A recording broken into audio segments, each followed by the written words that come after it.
रूप से मिलनी चाहिए। क्योंकि एक बार को आप सोचिए, आखिर उस बच्चे की गलती क्या होती है जो एक गरीब घर में पैदा होता है और उसको बेहतर शिक्षा से वंचित होना पड़ता है। शिक्षा के सामने एक पैसे की दीवार खड़ी है, जो जितनी ऊंची दीवार लांघ सकता है, जो जितना अधिक पैसा शिक्षा पे खर्च कर सकता है, वो उतनी बेहतर शिक्षा पा सकता है। लेकिन अगर एक देश एक है, लोकतांत्रिक देश है, तो शिक्षा भी सबको एक समान रूप से तो मिलनी ही चाहिए।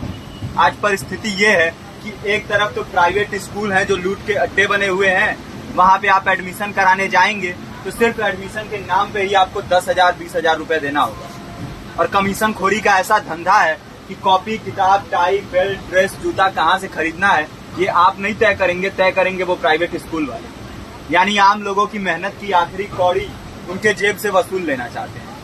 और दूसरी तरफ सरकारी स्कूलों में न तो पर्याप्त टीचर है, न पर्याप्त बिल्डिंगें हैं।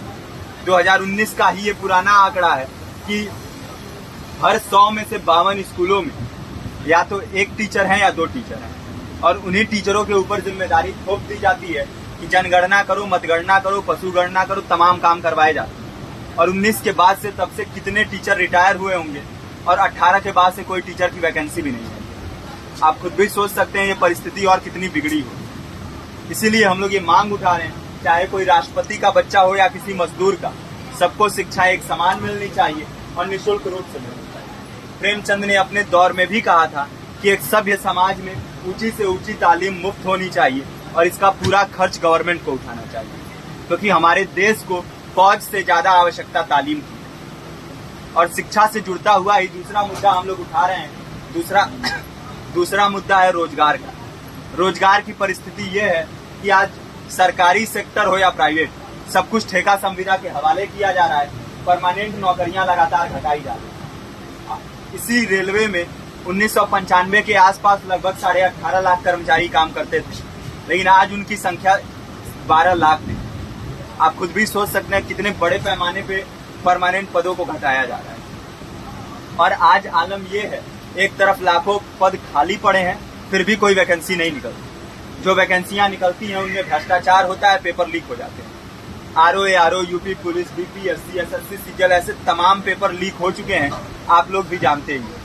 अभी नीट की धांधली में ये पता चला कि एक एक पेपर 30 लाख से 50-50 लाख रुपए में बेचा गया।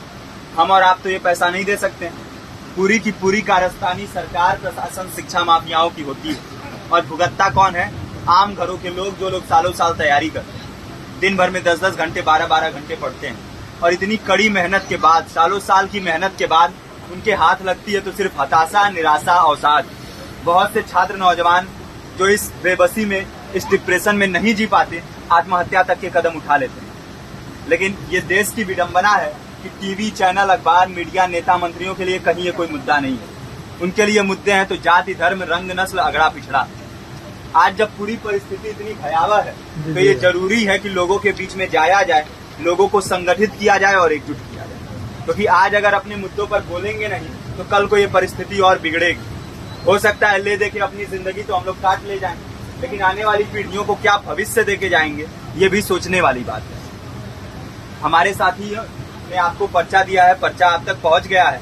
पर्चे में और भी बातें हैं, इसको पूरा विस्तार से पढ़िए। पर्चे में हमारा नंबर है, संपर्क कीजिए।